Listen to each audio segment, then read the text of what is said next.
ಆತ್ಮೀಯ H16 news ಅರ್ಥಾತ್ ಹೇ ಸೀತಾರಾಮಗೆ ಸ್ವಾಗತ. ನಾನು ನಿಮ್ಮ MI ಅಥವಾ ಮಲ್ಲಪ್ಪ ಜೋತಾವರ್. ಆದ್ಮೇಲೆ ಈಗ ತಾವು ದಿನ ಸುದ್ದಿಗಳನ್ನ ಅದರ ಜೊತೆಗೆ ವಿಶೇಷತೆಗಳನ್ನ ನೋಡ್ತಾ ಹೋಗಿ ವಿಶೇಷ ಈ ಮೊದಲನೇ ಸುದ್ದಿಯನ್ನು ನೋಡಿ.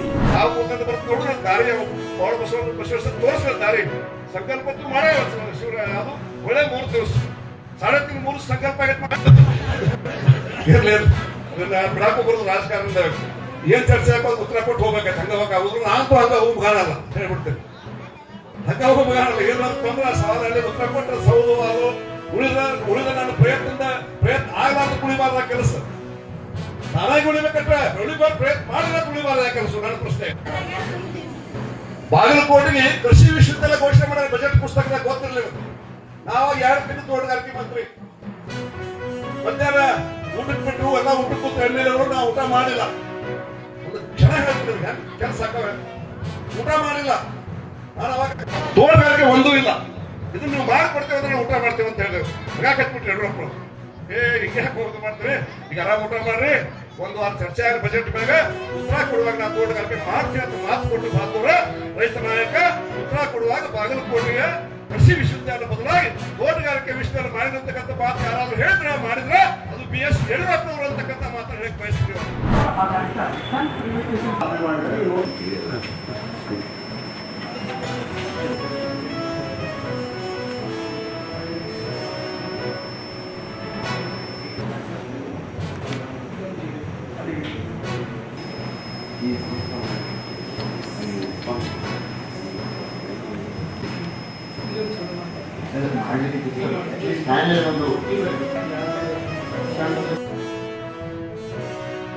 ತಿನ್ನುವುದಕ್ಕೆ ತೊಂದರೆ ಆಗ್ಬೋದು. ದಯವಿಟ್ಟು ಅಂಥವನ್ನೆಲ್ಲ ದೂರವಿರಿ ಅಂತ ವಿನಂತಿ ಮಾಡ್ಕೊಳ್ತಾ, ನಾವು ಯಾರೂ ಗಾಬರಿ ಪಡೋ ಅವಶ್ಯಕತೆ ಇಲ್ಲ.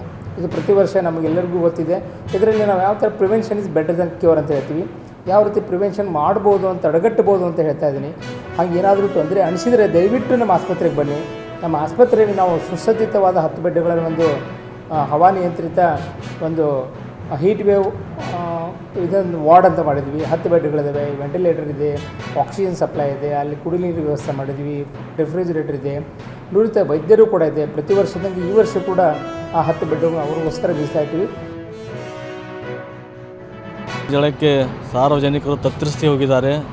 ಜೊತೆಗೆ ಸಣ್ಣ ಮಕ್ಕಳು, ವಯೋವೃದ್ಧರು ಮತ್ತು ಯುವಕರು ಕೂಡ ಈ ಒಂದು ಬಿಸಿಲಿನ ತಾಪಕ್ಕೆ ಬಳಲಿ ಬಂಡಾಗಿದ್ದಾರೆ.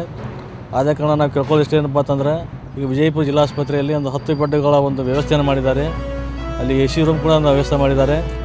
ತಮಗೆ ಬಿಸಿಲಿಂದ ಏನಾದರೂ ತೊಂದರೆಗಳಾದಾಗ ತಕ್ಷಣ ತಾವು ವಿಜಯಪುರ ಜಿಲ್ಲಾಸ್ಪತ್ರೆಗೆ ಸಂಪರ್ಕ ಮಾಡಿ ಅಲ್ಲಿ ಭೇಟಿ ಕೊಟ್ಟು ತಮ್ಮ ಆರೋಗ್ಯದಲ್ಲಿ ಆಗಿರ್ತಕ್ಕಂಥ ಸಮಸ್ಯೆಗಳನ್ನು ಅಲ್ಲಿ ನಿವಾರಣೆ ಮಾಡ್ಕೋಬೋದು. ಚಿಕಿತ್ಸೆ ಕೂಡ ಅವರು ಕೊಡ್ತಾ ಇದ್ದಾರೆ.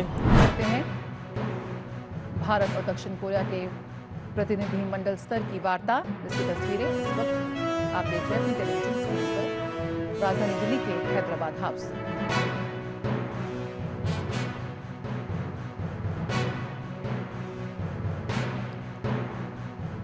दोनों देशों के संबंधों को स्ट्रैटेजिक पार्टनरशिप के नेक्स्ट लेवल पर ले जाने के लिए बहुत ही अहम दक्षिण कोरिया के राष्ट्रपति की पहली भारत यात्रा।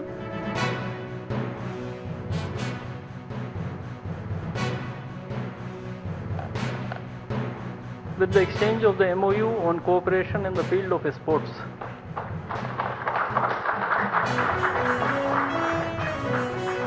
Establishment of industry.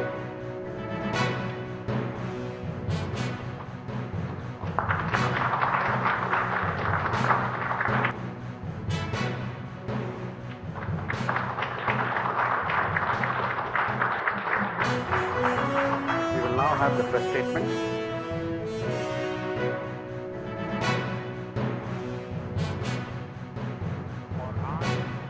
President Lee की यात्रा से हम इस ट्रस्टेड पार्टनरशिप को फ्यूचरिस्टिक पार्टनरशिप में ट्रांसफॉर्म करने जा रहे हैं।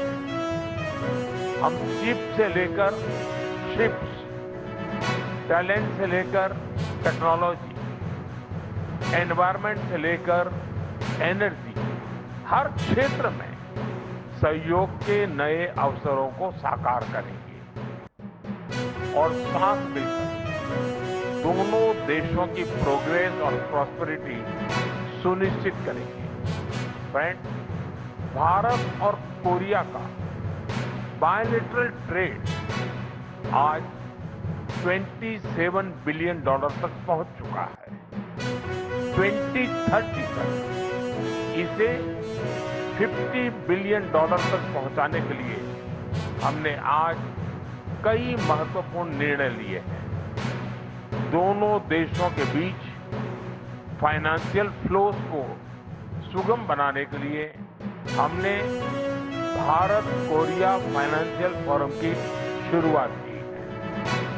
बिजनेस सहयोग को बल देने के लिए हमने एक इंडस्ट्रियल कोऑपरेशन कमेटी का गठन किया है। क्रिटिकल टेक्नोलॉजी और सप्लाई चेन में सहयोग बढ़ाने के लिए हम इकोनॉमिक सिक्योरिटी डायलॉग शुरू कर रहे हैं। कोरिया की कंपनी, खासकर एसएमईज की भारत में एंट्री सहज करने के लिए हम कोरियन इंडस्ट्रियल टाउनशिप भी स्थापित करेंगे और अगले 1 वर्ष के अंदर हम भारत कोरिया ट्रेड एग्रीमेंट को अपग्रेड भी करेंगे। Supply stability of energy resources and key commodities such as naphtha.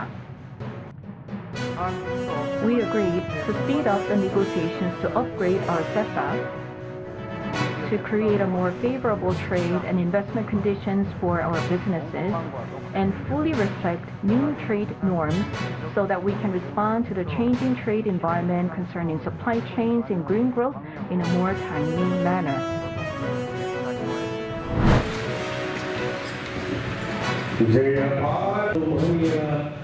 ಸ್ವಾಮೀಜಿಯವರ ಜಯಂತ್ಯೋತ್ಸವದ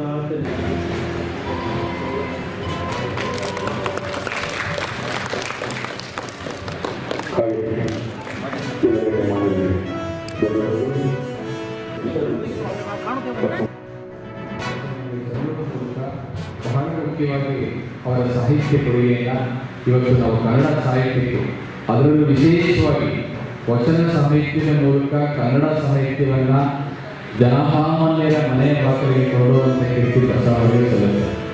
ಯಾಕೆ ಅಂತ ಹೇಳಿದರೆ, ಆಡು ಭಾಷೆಯಲ್ಲಿ ಅತ್ಯಂತ ಸರಳ ಭಾಷೆಯಲ್ಲಿ ಅನಕ್ಷರಸ್ಥರಿಗೂ ಕೂಡ ಒಂದು ಅರಿವು ಬರುವಂತೆ ಅರ್ಥವಾಗುವಂಥ ರೀತಿಯಲ್ಲಿ ವಚನಗಳ ಮೂಲಕ ಬದುಕಿನ ಪಾಠಗಳನ್ನು ಹೇಳಿಕೊಟ್ಟಂಥ ಬಸವಣ್ಣನವರು ಇವತ್ತು ನಾವು ಆ ವಚನಗಳ ಮೂಲಕ ಆ ವಚನದ ಸಾರಗಳನ್ನು ನಮ್ಮ ಮಕ್ಕಳಿಗೆ ತಿಳಿಸಬೇಕು, ನಾವು ಕೂಡ ತಿಳ್ಕೊಳ್ಬೇಕು ಅಂತ ಹೇಳಿ ಇಚ್ಛೆ.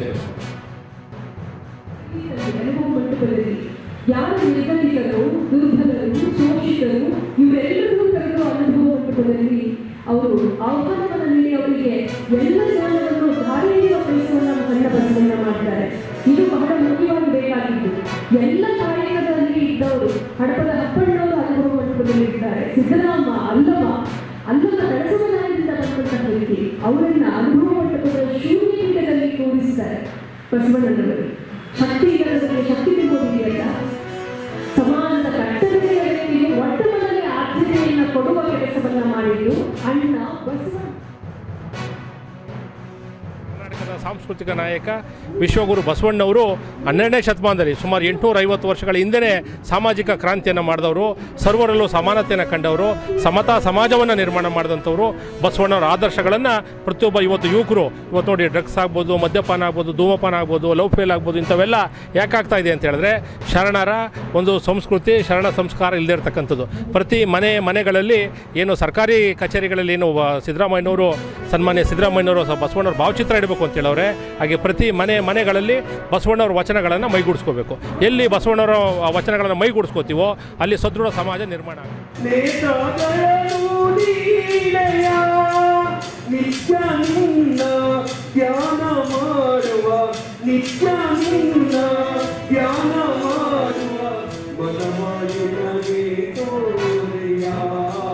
ತಾವೆಲ್ಲ ಇಲ್ಲಿವರೆಗೆ ಸುದ್ದಿಗಳನ್ನು ನೋಡಿದಿರಿ, ಜೊತೆಗೆ ವಿಶೇಷ ಘಟನೆಗಳನ್ನು ಸಹ ನೋಡಿದಿರಿ. ಅದು ನಿಮ್ಗೇನು ಅನ್ನಿಸ್ತು? ನಿಮಗೆ ಲೈಕ್ ಮಾಡಿರಿ, ಶೇರ್ ಮಾಡಿರಿ, ಕಾಮೆಂಟ್ ಮಾಡಿರಿ, ಜೊತೆಗೆ ಸಬ್ಸ್ಕ್ರೈಬ್ ನಿಲ್ಲಿಸ್ಬೇಡ್ರಿ. H16 ನ್ಯೂಸ್ ಅರ್ಥಾತ್ ಸತ್ಯದ ಕೈಗನ್ನಡಿ ವಂದನೆಗಳು.